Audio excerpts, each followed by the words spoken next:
start with Cheryl Harris. We are so happy to have her as a speaker. So I want to get through this really quickly and just housekeeping stuff so that we can go ahead and get started as I'm still admitting people. So welcome, Cheryl. Thank you for joining us. She is going to be talking about digestive disorders, how nutrition can help with hypermobility and EDS. I'm going to let her give a little bit of overview about herself and her background and her certifications. So welcome, Cheryl. Thank you for joining us. And we're going to go ahead and let her do her slides and introduction first, go through her presentation, and then we'll have a Q&A and afterwards. And of course, for those that don't know, I am Kendra Nielsen-Miles. I am the Executive Director and Founder of EDS Wellness, and I'm here just to help support the Metro DC EDS and HSD support group. Please keep in mind that this presentation and anything that we talk about in this meeting is for informational and educational purposes only. We are not here to give medical advice for individuals. Cheryl cannot answer medical advice for individuals, and nothing is to take over for anything that your doctor said or your other dietitian said or anything that you're currently doing. This is just for informational and educational purposes only, and more personal specific questions cannot be answered. So try to keep them as broad as possible. And we'll try to do our best to answer them afterwards. So if there's any other questions that somebody would like to say, ask, other than that, we'll just go ahead and get started. Okay. Thank you so much. And I really appreciate Danielle and Christina for inviting me and Kendra for all of her support. And I am delighted to be here. So super brief about me, been a nutritionist and dietitian for 20 years and been focusing on digestive issues for the last 15. And sort of the 60-second overview of how I got interested in EDS and digestion. So, and I imagine that it's somewhat familiar for many of you. So as a child, I was what's known as healthy hypermobile. I was very active, I was a runner, and I went from being a competitive runner and then started injuring myself. And you know, started tearing things, went from, you know, one brace to then it was 2 braces to then it was braces on my wrist and then injuring my jaw and then tachycardia. And by the time I had finished grad school and was in Virginia, I had trouble walking at all. And that was the point where I was first introduced to the term EDS and hypermobility. And this was my early 20s. And this was actually the time where I developed digestive issues too. And no one mentioned that digestion and hypermobility could have any kind of connection to each other. And it never occurred to me either, even though in theory it could have, because, you know, connective tissue on the outside, connective tissue on the inside, and yet no one was drawing these parallels. But to be fair, this was 18 years ago. There was nothing in the research then. The first studies on hypermobility and digestion showed up in the literature around 2010. And so I was before my time in terms of that being a connection. And so most of the studies on digestion and hypermobility or EDS have really been in the last 2 or 3 years, 3 or 4 years. And a lot of the things we'll be talking about, even in terms of the research, are actually from 2021, which is kind of cool because a lot of them are really hot off the presses. And so that kind of takes us and jumps us right into what we'll be talking about today. So we'll be talking a little bit about the GI tract and running through the research, but then really be, you know, hopping into the thick of things in terms of what conditions there are and what we all can do about them and how we can address them, because I imagine that's what you're most interested in, kind of the what and the how. We'll be talking about the conditions that tend to piggyback along with EDS and hypermobility, namely MCAS and POTS, and then be touching on the questions that pretty much people always ask about nutrition at the end. And then at the very end, be opening up to whatever questions you may have. So if there are things that I say along the way that don't make sense, like I use an abbreviation or something I say doesn't make sense, do pop it in the chat box, and our lovely the people who are monitoring the chat and moderators will sort of flag me down and let me know, because I don't want you to be wondering the whole time of what something meant. So do ask questions if there's something about what I just said, but if it's something more broad, hang on to that until the end, and I'll do my best to answer as many questions as I can. So what we're going to be talking about today is really all the forms of EDS, and also a bit of an apology, simply because I wish I could say that all of the forms of EDS were equally well studied. And I think most or many of us know that that's just not the case, that there isn't enough research, period, but often more of the research focuses on the hypermobile type. And it's saying from the start that that really isn't fair. I know that often many of the other types of EDS feel like the stepchildren and often feel left out. So it isn't that there's an intention on my part of focusing on hypermobile EDS, as much as that's often where more of the research is. And it's knowing that the belief is that digestive issues affect all of the types. And when we're going to be talking about the what to do, that really applies equally to all the different forms of EDS. And it's also knowing that, at least with the studies, they use a jumble of terms, and a lot of the more recent studies, often even in the research, use the wrong terms technically. They'll sometimes say joint hypermobility, even though that isn't technically the right term. But from my perspective, if they're talking about ways to help us feel better and take care of us, hey, it's all a good thing. But at the end of the day, ideally, we aren't so hung up exactly on the terms they're using. It's just on what can be useful and what's helpful. So this is the digestive tract. The digestive tract goes from mouth to anus, and there's a lot of connective tissue in this territory. And so there's a lot of space for things to go wrong. There's also a lot of tissue around the digestive tract, and that's a lot of where things can sometimes go awry as well. And so there are different places where there can be issues, and there are different types of issues that can happen with EDS.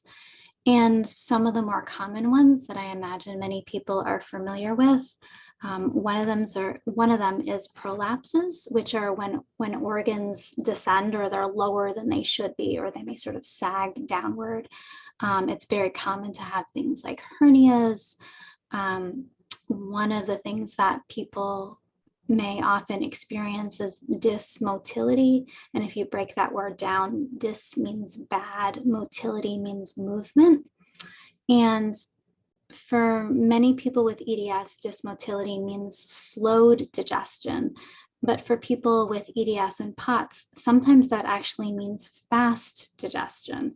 And for people who really won the genetic lottery, sometimes that means slow digestion in some places and faster digestion in other places. Dysmotility really just means digestion that's not doing what it's supposed to at the right speed. Pelvic floor dysfunction. So there can be lots of ways that mechanical issues can, that the tissues can be doing not what they're supposed to be. On the other side of this slide, many people are familiar with what's known as functional GI disorders like IBS and dyspepsia, where there's all sorts of things where they look at your GI tract and they don't see anything wrong. There's no celiac, there's no ulcers, but you're still experiencing pain or either too many or too few bowel movements and cramping or bloating. There is also very commonly what's known as nerve sensitization or visceral gut sensitivity. And that's actually, for people with EDS, more generally, one of the most common reasons people are on medications. And that's one of the most common reasons that people have abdominal pain, which is one of the more common complaints that people have and one of the most common symptoms. Moving along. So this is one of the studies that came out just this year, which is kind of remarkable. And this study was done on people with hypermobile EDS or or HSD. And this study is really striking because in this study, what they found is 98% of people had GI symptoms. And that's really striking, because basically what that means is that pretty much everyone had some sort of GI thing wrong with them. And 75% of people had abdominal pain at least once a week. And so the location of where along the GI tract things were bothering people was different, but that almost everyone had something GI wrong with them this is the highest I've seen in any study. The next slide is this is sort of the sum of studies 2017 and prior, and this sort of amalgamated for other people with hypermobile. And so range of different things that aren't a lot of fun. I'll define some of the terms that may not be as familiar. So dysphagia is problem swallowing, dyspepsia is indigestion. Many other things may be familiar to you, but wide range of symptoms, and some more common than others. But again, this is among people who are hypermobile. The next one is, again, a slide, a study from 2021, so hot off the presses. And these are for people with EDS more broadly, so they didn't differentiate, but they looked at people with EDS compared to people without. And what they found is people were much more likely to have IBS, gastroparesis, or celiac. It was kind of disappointing that they didn't kind of break down by EDS type, but it was really striking to see just how these were much more prevalent. And let's see. And then the next study looked at specifically classical EDS. And what they concluded here was that people with classical EDS, it's not, GI symptoms weren't as common as they are with hypermobile, but that it's still much more common than, the average person walking down the street. So as we're talking about all the different GI issues, one of the things that I wanted to understand is what symptoms people here have, just so that when we're, shifting our attention to different conditions, that I could kind of tailor what we're talking about to what you who are here are most interested in. And so we couldn't pretty easily do a poll. So hopefully someone can give me a good sense of what's in the room. So if we could do a show of hands, and you can certainly vote for more than one if you've got more than one thing going on, because I know that many of you do. How many people have SIBO?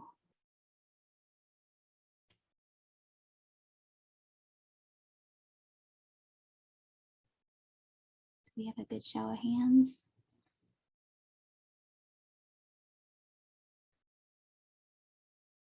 Because I can only see my slides at this point. There seems to be a number of hands. I'm trying to count them. Okay. There is a polling option, but I'm not going to try to integrate that right now. It Okay, wasn't so we're all viewable good. before, but I would say there's about 3 hands right now. I know I didn't raise my hand. I have been treated for it, so maybe you could consider me a 4th, but. Okay, what about IBS? Well, I'm going to raise my hand for that. I'm going to count them for you, Cheryl. I'm going to keep my mic on right now as I count. Oh, I've got more and more hands. Okay, hold on. I'm going to count myself as 1, 2, 3, 4, 5, 6, 7, 8, 9, 10. Okay, so All a lot right. of takers for IBS. Gastroparesis. Oh, I'm counting myself too. All right, let me count those. And would you consider suspected or actually diagnosed gastroparesis? Do you want me to clarify that? I'll take interest in gastroparesis. Okay, all right. I've had the fun diagnosis at Hopkins. Okay, 1, 2, 3, 4, 5, 6. Okay. GERD or reflux?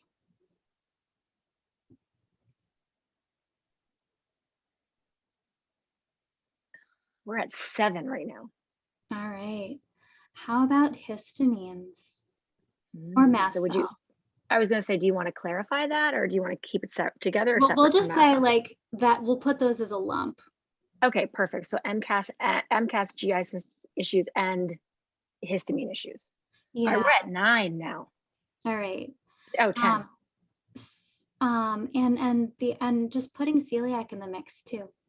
Oh, that's a good one. Because celiac is definitely related to MCAS issues, actually. All right, nobody's raising their hand with celiac. All right. And is there something that we've missed? What about gluten sensitivity? We can put that one in the mix. Okay, I would say just because it's different than celiac, but just maybe Yeah. found out that they're gluten sensitive. Oh, number of hands. We've got 6. Okay. So we can actually, we'll circle back on gluten sensitive in the Q&A. And so Okay, perfect. we'll play with that one at the end. And also just for fun, how many people have one GI issue? That's like asking us if we have only one GYN issue. Yeah, I know, but and then the It's question true. is like, and how many people is it 2? Okay, so we've got 1 for 1, Uh-huh. and for 2 GI issues, I'm seeing nobody raising their hands. Okay, 3,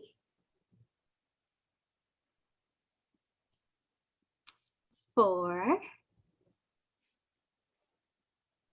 4 is at 3 people so far. I probably add myself in there, although I didn't add my.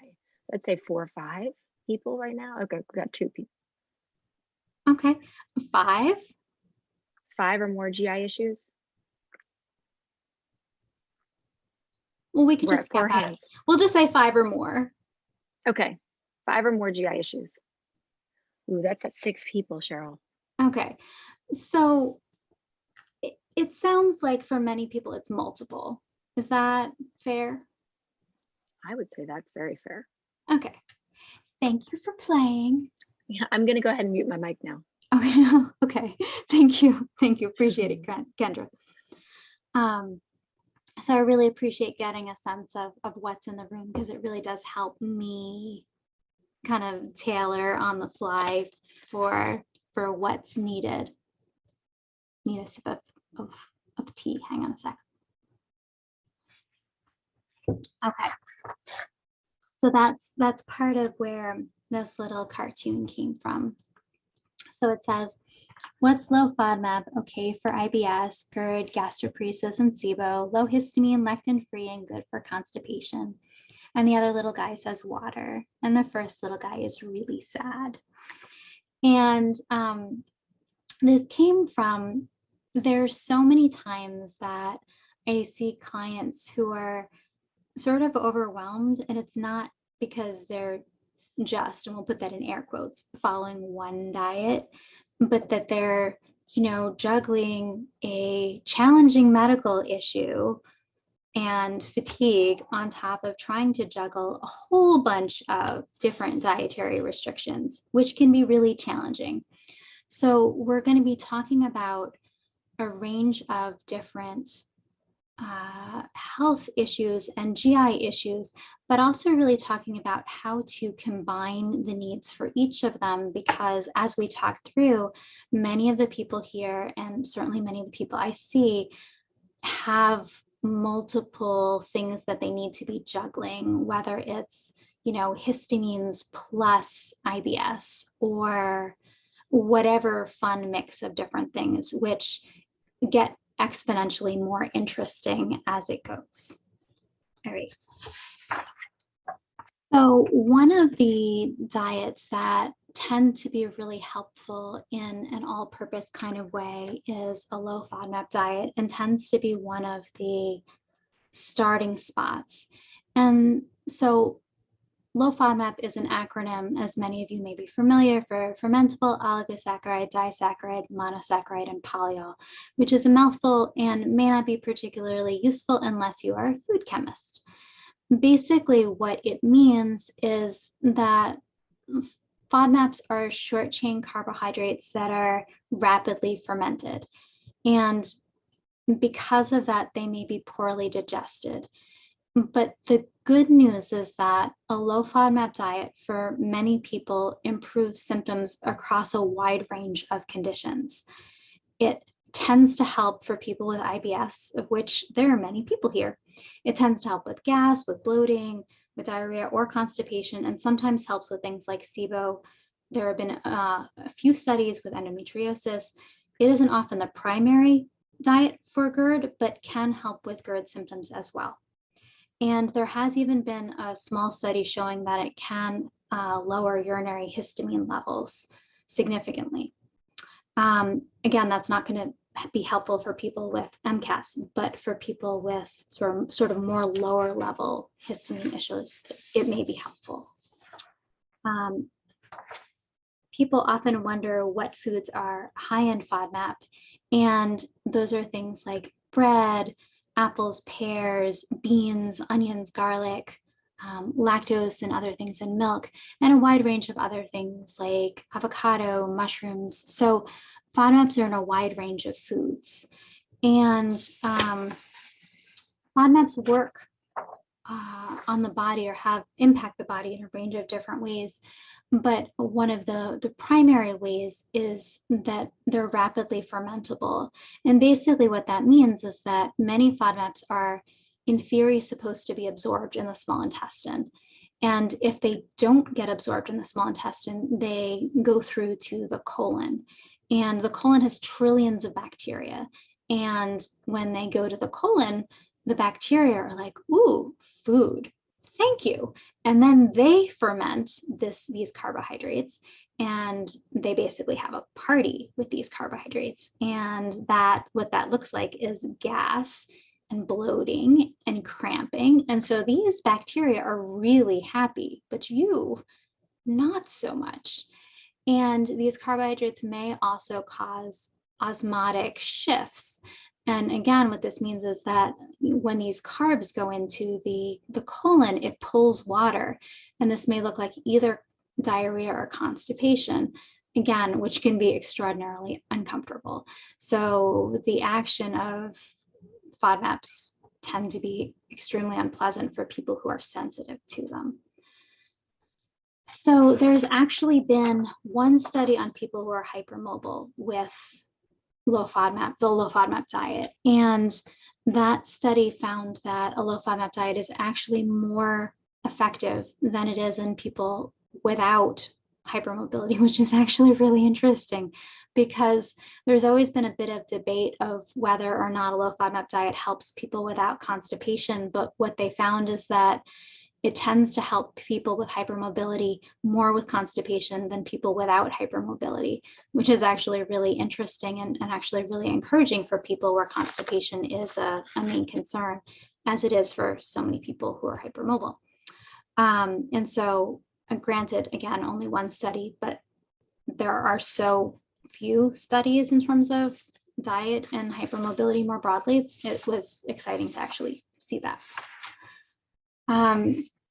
One of the things I like to emphasize in terms of low FODMAP, because I know that a lot of times when there are talks on hypermobility and EDS, you'll hear, oh, try low FODMAP, but a lot of times what doesn't get emphasized is that it's intended to be a short-term elimination diet. So you go low FODMAP, but then you reintroduce, assuming that you improve. So it's not like gluten sensitivity where you just go gluten-free, or lactose sensitivity where you just remove lactose. It's you remove FODMAPs for a short period of time, but assuming you see improvement, then you reintroduce them in a structured way to identify which of the groups of FODMAPs you actually react to. And the reason for that is that following a long-term low FODMAP diet can actually cause nutritional deficiencies. And it's not going to be immediate. So that's after around 3 months. And so that's certainly something to keep in mind. It's not a lifelong plan. And the other caveat is, and we'll try to touch back on this later, people with EDS, as we mentioned a couple slides back, are more likely to have celiac. So it's more likely among people with hypermobile EDS, but among people with EDS more broadly, there haven't been a ton of studies, but there's a greater likelihood of celiac. So it isn't a good idea just to presume, hey, I'm gluten sensitive. It's really a good idea to get tested, and not just presume, because a low FODMAP diet is a mostly gluten-free diet. So I definitely would recommend getting tested in an explicit kind of way before doing a low FODMAP diet. All right, so moving along and starting at the GI tract at the bottom. So a lot of times, and meaning we're starting at the colon with constipation, a lot of times when people are constipated, their doctor's answer is fiber. And then when that doesn't work, the doctor's answer next is more fiber, and then more fiber. So one of the things and one of the cautions I try to give is people who have EDS, that's generally not a good idea, even though it is generally a good idea for people without EDS. And a lot of the reason is that for people with EDS, organs are stretchier, and so the colon is stretchier. And so when you have a stretchier colon and you add more fiber and more fiber, the colon just stretches, and that's like putting more cars on a road that is already congested. And so what happens is basically you have a solid block of cement, which is pretty much the opposite of what you want. So if you have constipation, trying fiber is totally reasonable, but if it doesn't work, don't just try more fiber about face and try something else, because often fiber is not the answer. And if you are going to try fiber, soluble fiber, non-fermentable fiber, something like psyllium, and lots of water. But other things to try for constipation, lots of fluids, if you can tolerate coffee, adding in movement, things like magnesium. Pelvic physical therapists can be hugely helpful. I'm sure many of you are huge fans of physical therapy because it can be so helpful. Posture changes, and by that I mean things like a squatty potty, meaning anything that makes your knees higher than your hips can really help shift your posture, and that can really make it easier to go. We did not evolve for toilets, especially like I'm 5'2", so people who are short, we didn't evolve for the height toilets are, and the more our pelvis is tilted, the easier it can be to go, and that makes a huge difference, especially for people who are constipated. For some people, probiotics can really help as long as you don't have SIBO. And that takes us to the next topic of testing for SIBO, or intestinal methane overgrowth. So I know that the idea of SIBO is familiar to at least some of you, because some of you raised your hand earlier. For those of you where it may not be as familiar, the small intestine are the little squiggles in the middle. So just a little anatomy lesson. The large intestine is the bigger, thicker organ around the outside.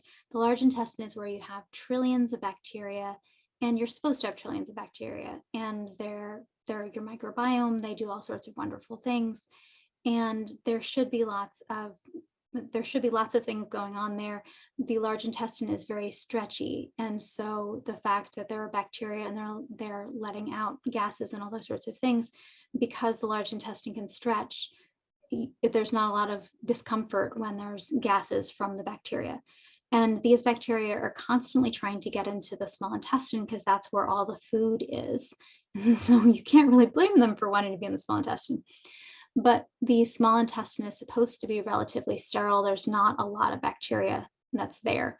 And there are cleansing waves that are supposed to keep the small intestine pretty sterile. However, sometimes bacteria get into the small intestine. And when that happens, it's generally pretty uncomfortable. There's a lot of bloating. There's a lot of discomfort. In women, the most common things I hear are women saying, I feel like I'm 6 months pregnant. Generally in men, I hear things like, I feel like a snake that swallowed a watermelon. I mean, people just feel distended and uncomfortable. It's not necessarily bad bacteria, but it's too many bacteria in the wrong place. And the whole idea of it is just, it tends to be extremely uncomfortable, and there's basically a bad bacterial balance, because that's just not the way, our bodies were designed. The things that I want to emphasize about SIBO is, it's not something that you can just presume you have based on symptoms, because you can't guess what kinds of gases the bacteria are giving off. Or you can't accurately guess, because there are 3 different kinds of gases. And, sometimes the symptoms of SIBO and IBS can overlap greatly. And sometimes they're indistinguishable. So there's hydrogen, methane, and the new kid on the block is hydrogen sulfide. So you really need to get tested. Diet can be a part of the treatment, but diet alone can't cure SIBO. So it's important, again, to get tested. The other thing that I should mention, because so many people said earlier that they have IBS, 60% of people with IBS actually do have SIBO. So it can be absolutely worth getting tested if that's something that you haven't explored. Many people with EDS relapse simply because of the physiology of EDS. Many people with mast cell also have SIBO and have it relapse. So both EDS is a risk factor for SIBO, and mast cell is a risk factor for SIBO. So you may want to think about your personal constellation of risk factors. If you have one, or if you have both, that certainly puts you at higher risk of having SIBO. So that's something to think about and possibly consider chatting with your doctor about. I wish I could say there are a ton of studies on SIBO and EDS. Unfortunately, there's only one, but other flip side, there is at least one. They saw signs of bloating and GERD as primary indicators, with IBS as a secondary indicator. And, their conclusion was that, that people with EDS, SIBO should be considered. And I wish that GI doctors would do that more often. But as you're well aware, GI doctors often aren't as aware of all the different things that may come along with EDS, and all the things that may be comorbid with EDS. And certainly SIBO is one of those. So sometimes that can be worth exploring or talking to your doctor about. So it sounds like, moving along, that IBS is more than a little bit familiar to many of you, or more familiar than you would like. Knowing that there's often pain, change in stool frequency and form, and there are different types, all of which are extremely unpleasant. For many people with IBS, in terms of diet, often we start off with sort of the more conservative kinds of changes, which may be things like having a low lactose diet, starting with things like enteric coated peppermint, maybe trying different things like probiotics. And if those, and some of it depends on the type of IBS you have. And if that doesn't work, it can be then moving on to things like a low FODMAP diet, which helps around 75% of the time. And again, some of it also may differ depending on what other things you may have as well. And obviously things like stress management and physical activity can be helpful too. So moving up the GI tract, there's gastroparesis, and this can be, for many people, among the most challenging kinds of conditions, because management is so challenging and removes so many nutritious foods. So gastroparesis, for those of you who aren't familiar, is kind of what it sounds like. So gastro meaning stomach, paresis, not moving. So this tends to be in people where often, there's reflux, there's gastroparesis, there's constipation. So often the whole GI tract isn't doing, or is moving pretty slowly. But sometimes it's just the stomach that's moving slowly. Often eating slowly and small frequent meals can be helpful. And there's the classic gastroparesis diet where there are the different stages. And for many people, that can be quite helpful, starting and going from different stages, liquids when you're having a really bad day, and when you're having a better day, being able to go to more solids and having slightly more fiber. Some people are sensitive to fat, other people aren't. Years ago, the recommendations were to be low fat for everyone, but that's no longer the case. And so, especially if that was something you were diagnosed with years ago, it's knowing that those recommendations have changed. And for many people, that can really be a plus in terms of there are certainly people with gastroparesis who can actually tolerate fat, at least in some forms. One of the things I always like to mention to people with gastroparesis, because it's almost like it's a little secret, because people with gastroparesis will often say, well, how do I get in nutrients? Because all of the vegetables are things I can't have. Well, often the secret with gastroparesis is changing form, because you can't eat a kale salad with gastroparesis, but you can have a kale smoothie. So often the idea with gastroparesis is as long as you change the form, things work. So you can't have beans, but you can have hummus. So as long as you change the texture, for most people with gastroparesis, things will work. So as long it's about particle size for most people. And there aren't a ton of studies on diet and gastroparesis, but the ones there are show that the more things go down with gravity, the more tolerance most people have. So often that's the way of making either multiple diets work or of getting in nutrients that you wouldn't be able to get in otherwise. But certainly for most people, a gastroparesis diet can be challenging just because of needing to have a softer texture. Other things that can really help with gastroparesis and many of the other conditions we've mentioned are movement. And I try to use the term movement versus exercise because, exercise people often have the idea of, oh, I need to work out for an hour, or I need to work out for a half an hour, or it might be the idea of doing what you did in college or, 20 years ago. And that might not be realistic for your body now. So it's recognizing you don't have to do,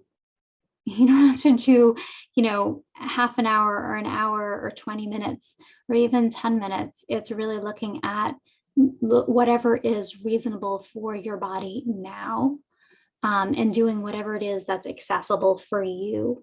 And that it doesn't really matter what's accessible for someone else. So it's looking at it more as movement for motility. So if that's one yoga pose, great. If that's walking to your mailbox, great. It doesn't matter what, it doesn't matter what that looks like for you. And for most people, it's finding something that you actually enjoy, because people do things that they like. People don't do things that they don't like.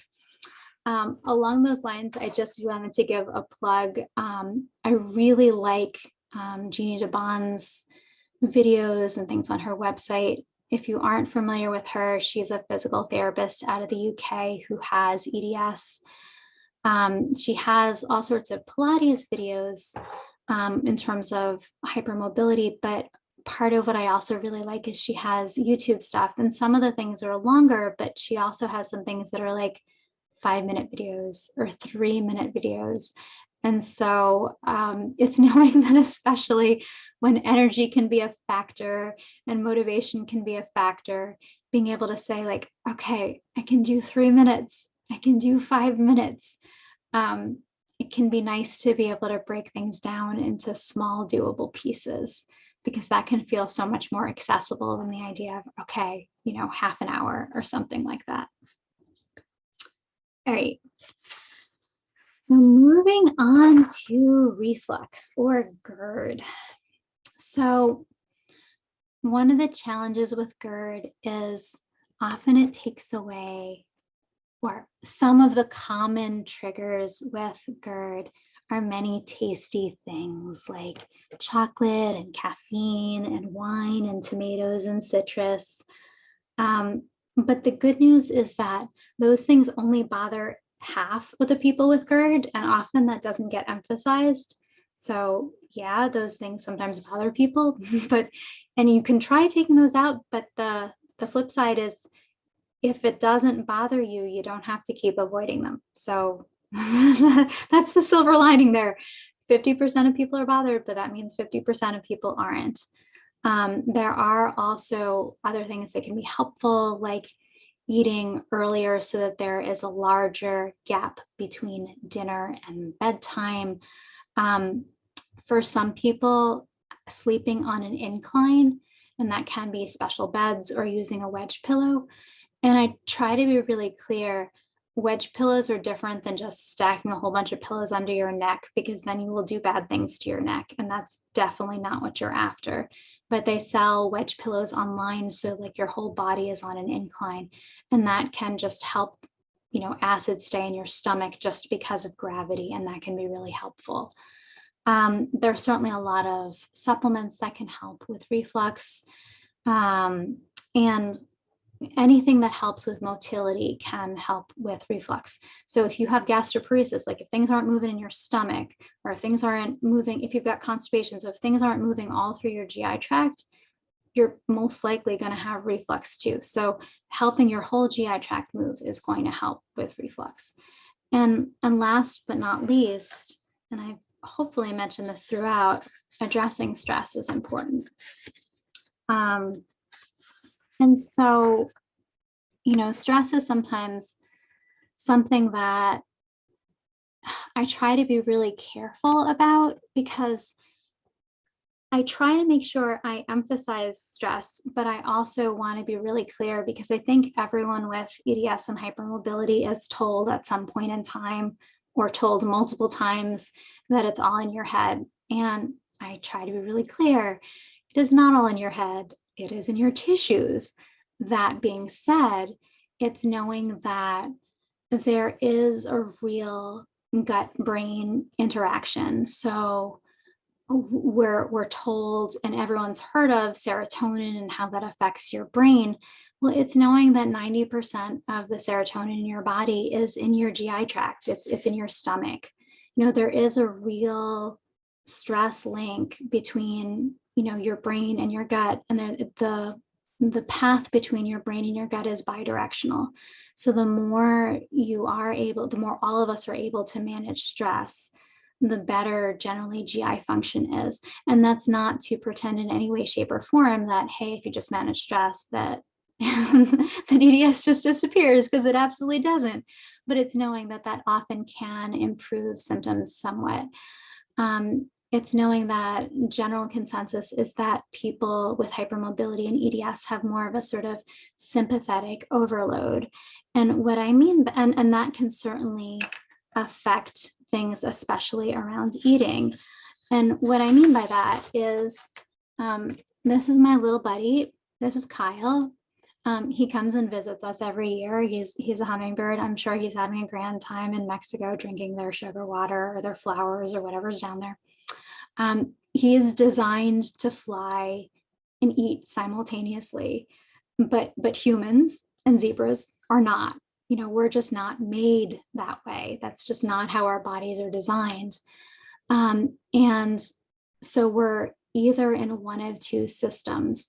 We're either in sympathetic, which is fight or flight, which is when we're moving and doing, or in a state of sort of go, go, go, or we're in rest or digest. And so if you take a peek, the common consensus is that people with hypermobility and EDS are in this sort of sympathetic overdrive much of the time. And there isn't a good understanding of why that is, but that it does have digestive implications, especially for people who have the kinds of things that many people with EDS and hypermobility do. So there is decreased motility, there is contraction of the sphincters, and that prevents things from moving forward, and there is less digestive secretions.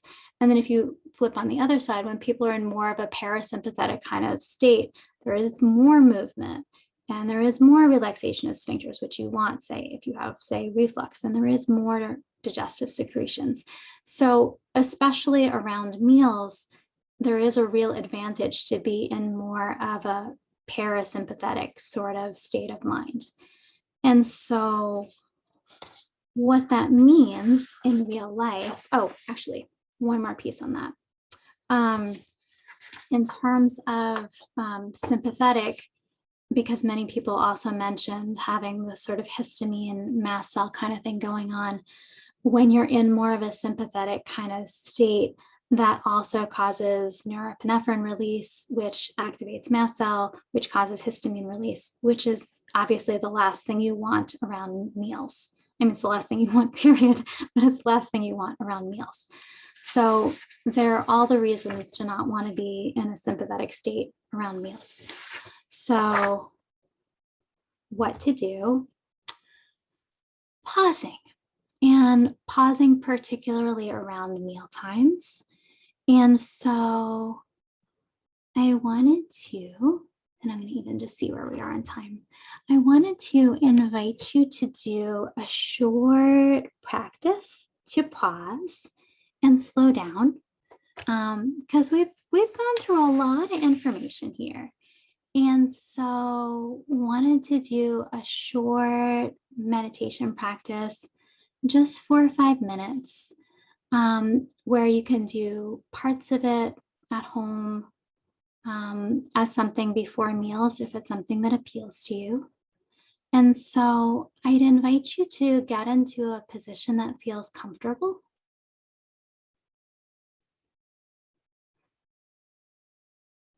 And just noticing your weight sinking downward, if that feels right.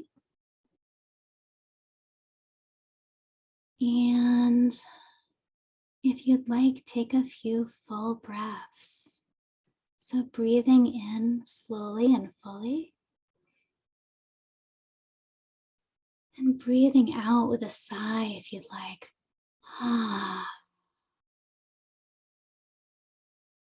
Another deep full inhale. You can let your shoulders drop with the next exhale.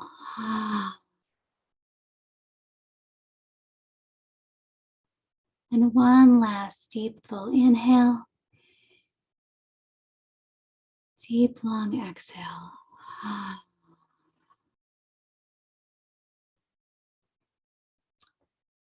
And you can begin with your eyes open and just taking a look around the room you're in. And see if you can notice something that's either pleasant or neutral. And maybe this is a picture or a plant or a furry friend.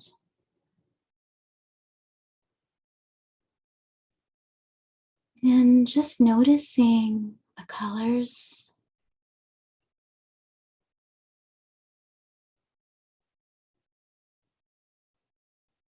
the shapes,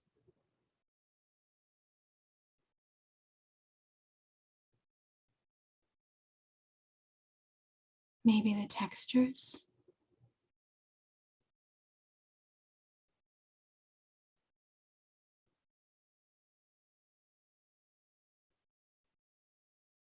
And then if you'd like, allowing your eyes to let go of this. And if you'd like to close your eyes, you're welcome to. If you prefer, you can keep them open with a soft gaze. And bringing attention to other senses like sound.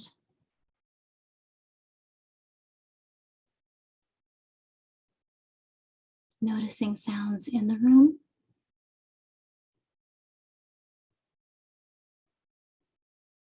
Maybe the sound of my voice.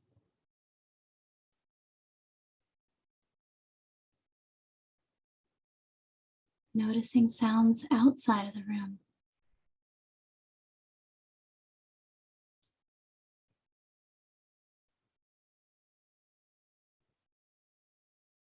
Noticing how it feels to hear those sounds. Whether it's pleasant,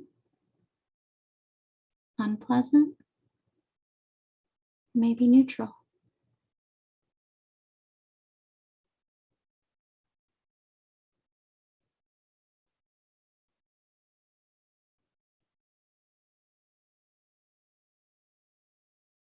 And then shifting your attention to sensations.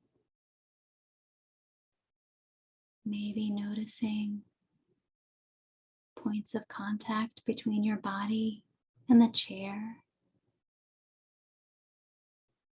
or wherever you're sitting or lying down.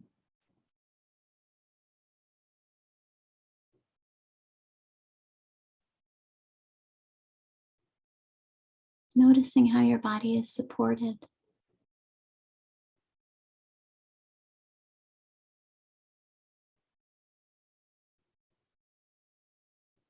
Maybe inviting the question if there's anything that's ready to soften in this moment.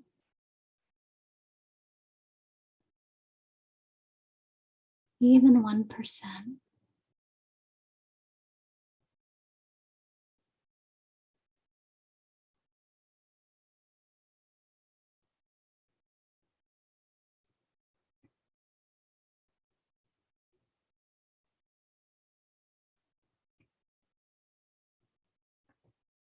And when you're ready, you can allow your breathing to deepen.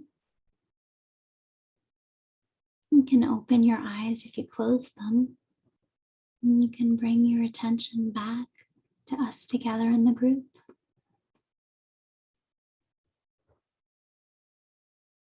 And so,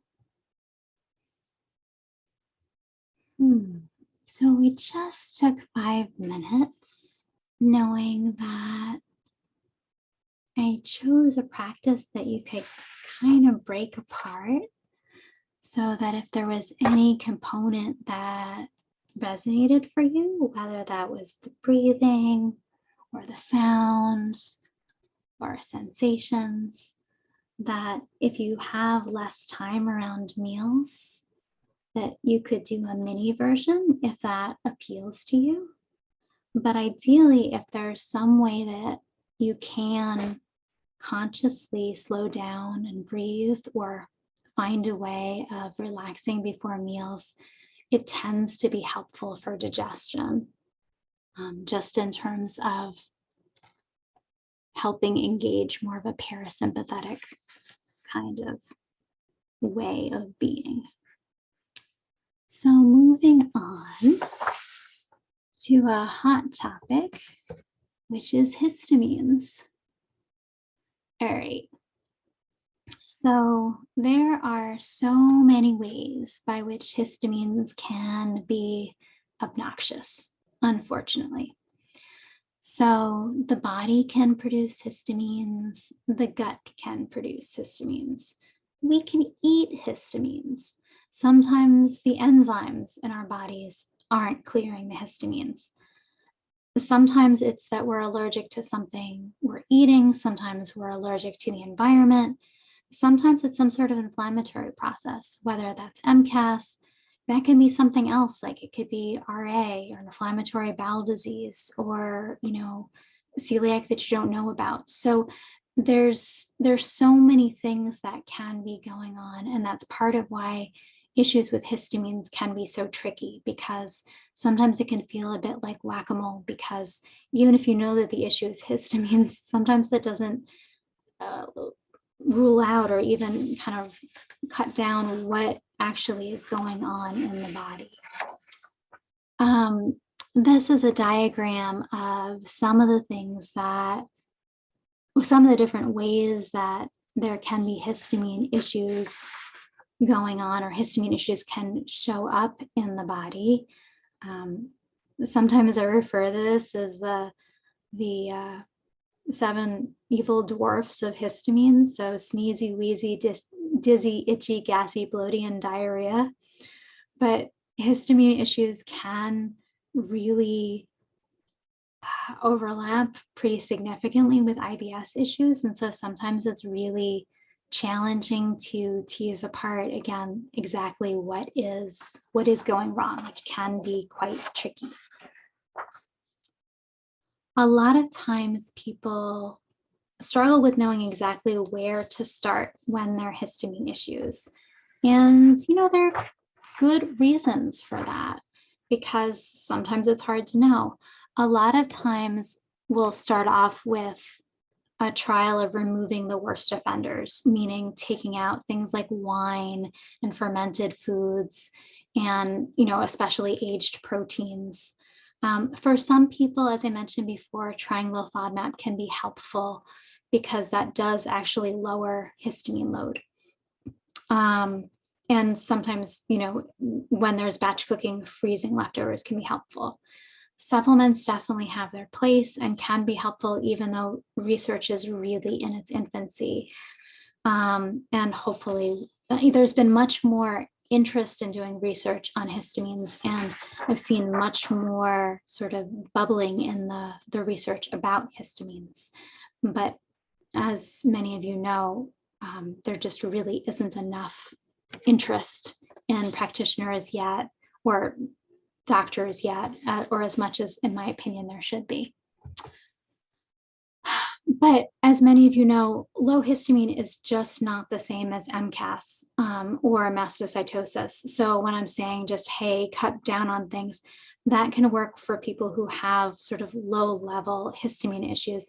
That is just not going to cut it for people with MCAS. MCAS really requires a coordinated approach of dietary adjustments and heavy duty medication and lots of different things, and is extremely complex and requires a huge amount of customization. And there's no way to kind of half do anything because it's incredibly complex. And that's all I can say about that. I would say in terms of histamine resources, what I like most is the Swiss list. I do think that that's by far the best resource out there. I would actually say by far. And actually, and I don't have it on the slide, Janice Jones's work, she's a PhD RD out of Canada. Her stuff as well, I think, is really great. And this app is based on the Swiss list as well. And certainly that's one that I recommend in terms of a mobile form of the Swiss list. And they both have a histamine version and a version for mast cell. Okay. So moving along from histamines to POTS, because so many people with EDS do, and hypermobility do have POTS as well, as many of you are familiar. So the main take home in terms of POTS is that, well, obviously that they go together, which many of you already know. And the most common symptoms that people have in terms of GI when they have EDS and POTS together are things like nausea, abdominal pain, and bloating. And also it's knowing that instead of slowed motility, people actually often have rapid motility, even though that isn't always the case. And people with EDS and POTS together are much more likely to have multiple GI disorders, which again, definitely not fair. There are the general nutrition guidelines in terms of fluids and sodium, which I'm sure many of you are familiar with. Okay. So switching gears to general nutrition, one of the most frustrating things is that in terms of general nutrition, there are sort of a shockingly, there's just a shockingly few number of, there's very little research done in terms of EDS and general nutrition. And I was sort of stunned when I looked back over time. It's just like, and there's still very little, and very little has changed. But in terms of the things that people ask about, the number one thing people ask about is collagen. So I'm going to preempt that question. So more and more collagen has gotten press, and there are more and more actual studies on collagen. However, there are not more and more studies on EDS and collagen. So there are actually coming to be studies showing that collagen can be helpful, but this doesn't necessarily mean that it'll be helpful for EDS. And so quickly breaking it down. So, okay, so I want to back up for a second. So collagen, when you eat it, it's broken down into peptides. So when you eat it, the body breaks it down into sort of small little snippets and amino acids, which if you're deficient in those amino acids or you are insufficient in those amino acids, having collagen will be helpful. So if the issue is a supply issue and all of a sudden you're taking collagen and you're giving the body raw materials, mission accomplished. That's great. However, the body, you're taking in collagen and then you're breaking it down into little pieces. And if your problem is that you can't manufacture collagen from those pieces, well, you still can't manufacture collagen from those pieces. And so breaking the collagen down into little pieces doesn't do you any good. So then you just still have piles of amino acid that your body doesn't know how to work with. So whether or not collagen will be helpful depends on whether or not your body knows what to do with those piles of amino acids. So collagen is really rich in proline, lysine, and glycine. So if you have a deficiency in those things or even an insufficiency in those things, and some of the suggestion has been that people with EDS do have malabsorption issues. And if you're even the tiniest bit insufficient in those things, providing more should be helpful. But if the issue is just your body not knowing what to do with those things and how to manufacture the collagen, providing more essentially like raw material is just going to give you like higher stacks of those things in your body. So whether or not collagen will be helpful will definitely depend on the person. I don't think there's any harm in taking it, like it's just extra amino acids, but whether or not it will help depends on the person. Essentially, in terms of nutrition, one of the biggest things is essentially, fixing holes. So if you're deficient in something, fixing the deficiency is key. So having your doctor run at the very least nutritional panels to see if you're low in the vitamins they can test for is key. Many people have suggested that people with EDS more broadly may have a lot of nutritional deficiencies, and there have been lots of interesting theories about this. There haven't been a lot of studies, but I do really think the ideas of just that EDS looks like nutritional deficiency are fascinating, and it may be true. So certainly getting nutritional panels done, and if you have deficiencies, fixing them absolutely makes sense. And this is going to be very individual. So it's not like just take all of the vitamins, because you can get nutritional excesses, but treating whatever shows up absolutely makes sense. I also kind of get the question like, well, isn't there this magic pill that you can take? And the answer is, well, I wish there was. And I do want to mention this one study because it is essentially the only study that's out there, and it's been out there forever. And I really wish that someone would like do something with it. So this study was published in 2005, and no one has really followed up with it in any way, shape, or form. It basically proposes a supplement regimen for people with EDS. So not just hypermobile, but EDS more broadly. And nobody has tested it. Like no researchers have kind of done anything with it. So part of me thinks like, okay, well, if this was out there and it really worked, I think we'd kind of know it.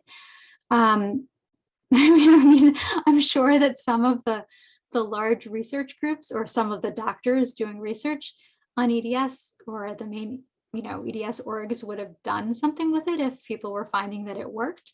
But I can't speak to whether or not people have actually tried it and what they found. I've certainly had clients ask, and I'll actually, the next slide has the details, because people will say like, well, is it safe? Can I just try it and see what happens? And the answer is like, well, unlike collagen, where I can say there's no risk to collagen, in terms of for this, CoQ10 can lower your blood pressure. So for some people that can be an issue. If you have hydrogen sulfide, SIBO, MSM can be an issue, but aside from that, no, it's perfectly, well, should be perfectly safe to try. Well, if you have diarrhea, magnesium isn't going to be your favorite thing, but actually 200 milligrams a day shouldn't be an issue. But it's something that should be relatively benign to try, but I'm really doubting that after 16 years that it's the magic bullet and just no one's noticed. So that is the overview of what I have.